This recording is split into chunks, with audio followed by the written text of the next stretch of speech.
All right, yay! So Sylvain, Shivam, and I were talking earlier about the weather. So anybody who wants to share what the weather is in their area, please feel free to add it to our agenda. I'm very curious for all of the weather updates from around the world.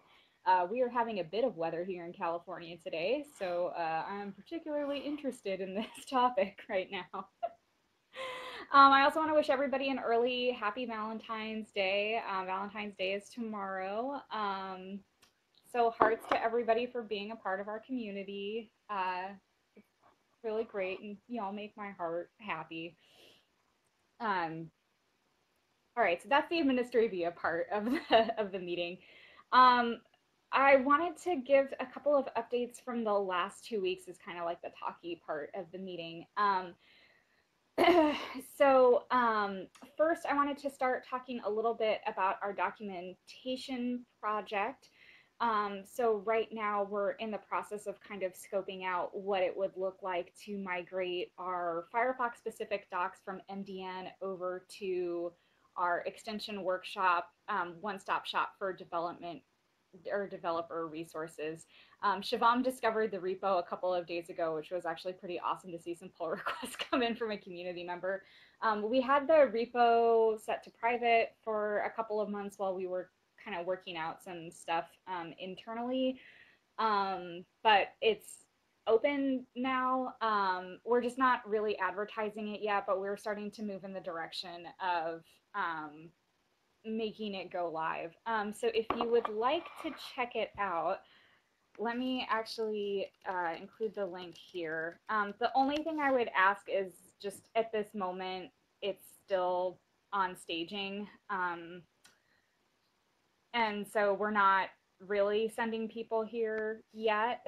The plan is to do it soon. But if you want to check out the staging site, feel free to do so. So phase 2 of this project is migrating documentation from MDN over. So we're thinking through right now what that is and how we can improve the documentation, how we can improve the flow. So we're doing a little bit of competitive analysis right now with other sites like the Alexa skills developer site, which kind of walks you through the process of how to build a new skill for Alexa, and seeing if we can package things in creative ways. So I think we're actually going to try to draw a little bit from the Activate campaign. I know the Activate core group spent a lot of time thinking about how you kind of bring new developers along and introduce them to the Web Extensions API. So we might be taking a look at that. And then the other thing that we've done is we're in the midst of doing an audit right now of what's currently there and what we want to bring over and how we might reorganize it. So if you have any thoughts about stuff that you'd like to see or the way that you would like to see it laid out, we're definitely open for suggestions. We're spinning up kind of like our requirements document and like kind of a PRD. And we're hoping to go to our designer at the end of the month and ask if they can bid on what we've come up with. So that's a project that's currently underway. We're working through just the last couple of details before we can get Extension Workshop live and deployed. And then the next thing that we're going to be tackling is how we link to this site from AMO, and if it's possible for us to bring the site into AMO under the /developers page. So we've got a couple of things that we're just trying to work out with the AMO team. Stuart has been super awesome about everything. We would not be as far along as we are right now without Stuart. So I just want to acknowledge that he has been amazing. So yeah, take a look at the staging site. Let us know. Let us know if you like it. If there's any bugs, let us know. We'll try to get those fixed. But it looks like we're very close to being able to finish that one off. It's really nice. It's easy to read. It's really, really nice. I Yeah. like it. Yay! I'm glad. I like it too, but I don't know. I've lived with it for a while, so it's like, uh, it's like my baby. Yeah. Okay. So that's where we are with some of our like project to like make developers' lives better. The next thing I wanted to just give a quick update about was Manifest v3. So Google a couple weeks ago proposed a couple of changes for their manifest v3. One of those was deprecating web request, which would have a pretty negative impact on ad blockers. So I know we had a couple questions about when a public statement would be going out from Mozilla, and right now it looks like we're not gonna make a big splash about this, but what we are committed to saying at this point is that we're following along with this. Google's proposal was not made in collaboration with Mozilla. They didn't consult. They didn't give us a heads up before they published that. We think that at the end of the day, there's likely going to be parts of Manifest v3, like there's going to be some changes that we are going to adopt for this for compatibility. Compatibility is still really important to us. But we don't feel like we're obligated to adopt all of the changes that are made in Manifest v3. We're going to continue monitoring what those are and trying to figure out what's best for our users. So we're really committed to we know that there's safety and security issues in the extension ecosystem. That's true for us, it's true for Chrome. I'm sure it's true for the other browsers as well. So we're going to do our best to kind of figure out what's best for our users, and because we're independent, we're not beholden to things like making sure that people get served ads. So we'll try to find some creative solutions that protect our users and also let them maintain functionality that they like. So that's where we are with that at the moment. So no further updates on that part yet. I think as we move further along and we start exploring a little bit more what's going on with the ecosystem and what we can do to make things safer for our users, we might have some updates. And if there are significant change proposals to the web extensions API, those will be communicated publicly. Any questions about that? I know that was kind of vague. I got one. I feel like probably Google Chrome in the next couple of not months, maybe years, will deprecate v2 from their store, and it will just allow v3. How do you feel like if Mozilla goes ahead and do the same thing? Do you think it will most likely create the same backlash that you guys had with Firefox 47 with migration to web extension? How do you feel about this? Yeah, so it's something that we've kind of talked about a little bit. We do think that if some APIs get deprecated in Chrome and then they get cut off from Chrome and and it works on Firefox, we do think that developers will come over to Firefox, and some of them might be great and some of them might be less great. So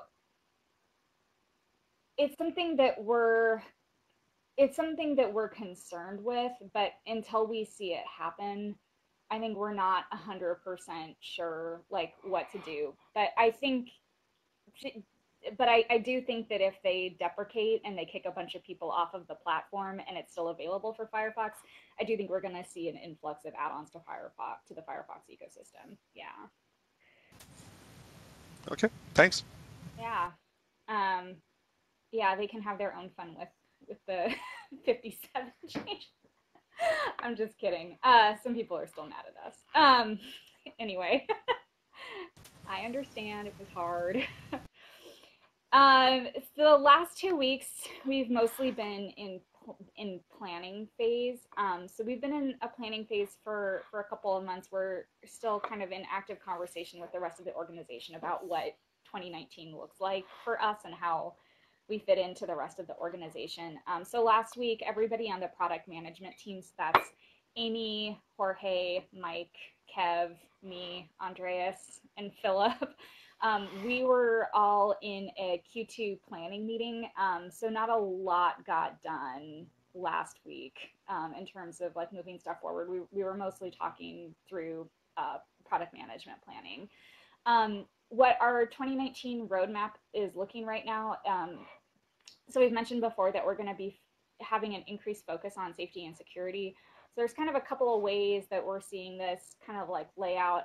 One of them is kind of like, you know, the ecosystem framework questions, like, is there anything we can do on the framework side to increase safety and security?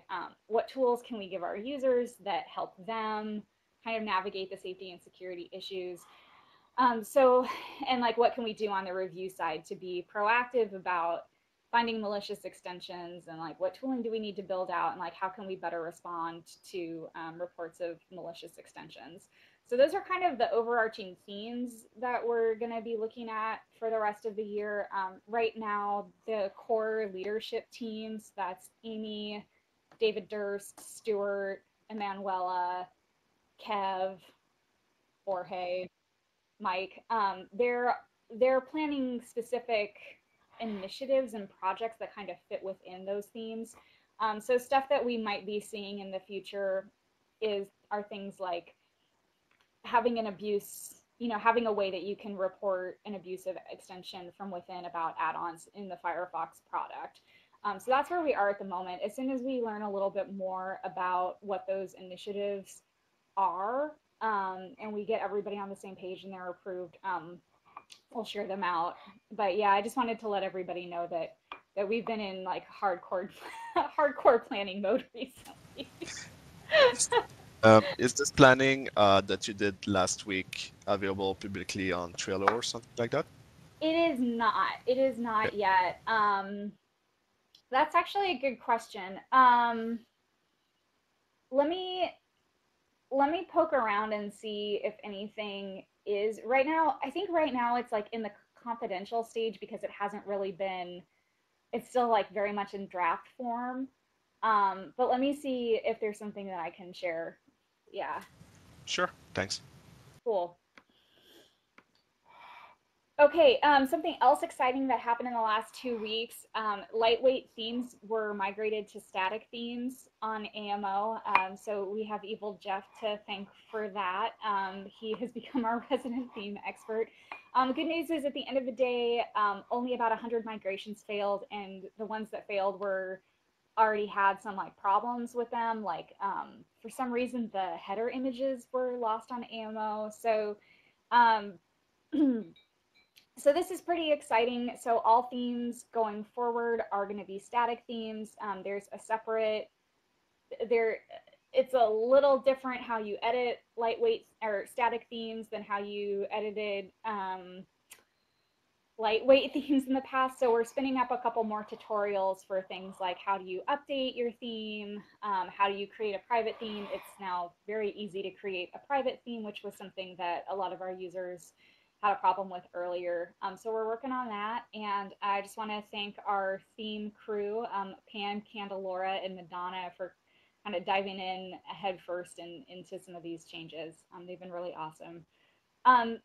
So just to say, it looks like the migration was successful. If you see anything weird going on with themes, reach out and let us know. Please file an issue and we'll take a look at it. But it looks like things are going okay. The last thing is a recent development. So I think we shared some plans about extensions in private browsing 2 weeks ago. So one thing that we've been working on is achieving parity with Chrome. So Chrome in incognito mode, your extensions are disabled by default. So we were looking to implement something similar. We got some feedback from some internal folks. So it looks like we're going to be changing direction on that a little bit, which may delay when this feature lands in Firefox. So what's going to happen is once this feature lands, if you already have an extension installed, it will continue to run in private browsing. But if you decide to install any other extensions after that date, you will get a prompt asking you if you want to enable them in private extensions or not. So I think part of the concern there was that users would not understand why their extensions weren't working in private browsing. So we figured it would be a little bit easier to transition everybody all at once if we did it using this model. So we're going back to re-implement that. So the team is working on that right now. So I think right now that is tentatively slated for Firefox 67. It might get pushed back to 68. All right, any questions about any of those updates? Sweet. Okay. Evil Jeff also sent out an email earlier this morning that AMO Dev is now running Python 3. So I think if you're working on the add-ons server repository, you might see something new come up in the Docker. So just wanted to give all of our code contributors out there a heads up about that. I've linked to the email that Evil Jeff sent around to the Dev add-ons group. So if you want to read some of the details, that is definitely the source of truth for this. And lastly, I wanted to just say something that we're kind of interested in getting a little bit more involved with is enterprise extension developers. So when we talk about enterprise extension developers, we're talking about companies that are running Firefox ESR, which is the version that we deploy for enterprise instances, who want to build custom extensions for their company, like that. So it's more of like an internal audience. We don't actually have a lot of like good data on folks who are building these extensions or what they need or what that experience is like. So if you're somebody who builds enterprise extensions, or if you know somebody who is, we're just really curious about getting your feedback about what the experience is like, and if there's any information or APIs that you're missing that would make your life easier. And Sylvain, you're actually on my list of folks to talk to in your capacity as somebody who builds extensions for enterprises. There's also Mike Kepley. Mm-hmm. Yeah. Yeah, we talked to Mike. Yeah, we talked to Mike, and he said it was just kind of like, we're just really not sure right now. So we're talking about maybe sending out like a survey to folks who are currently using ESR. Unclear if we're going to move forward with that, but that's something that might happen. Yeah. Okay. Cool. Okay. Okay, and I see Shivam. All right. Shivam, you want to share your adds to the agenda?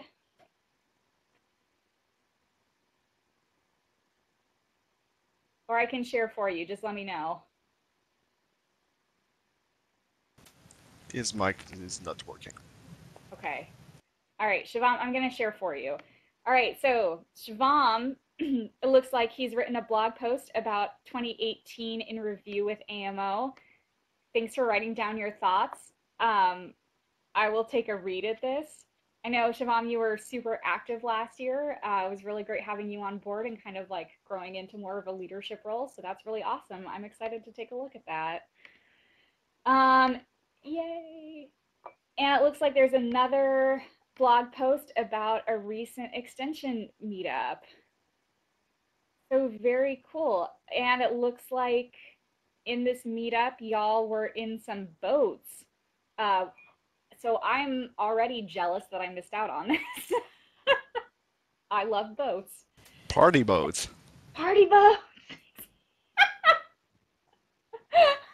Exactly. Awesome. Well, thanks so much for sharing that. So we love reading blog posts. We really do. We really love reading blog posts about what our community members are up to and, you know, events that they ran or how they built extensions or their experience contributing code. So thanks so much for sharing this. I'm going to pass this around to the rest of the team too. Nice.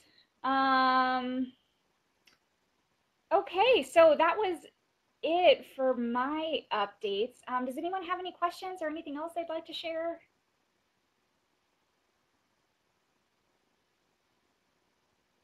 Okay, awesome. Well, take care of yourself wherever you are. Have a great Wednesday, and we'll see you in 2 weeks. Thank you. Bye-bye, everyone. Bye, everybody.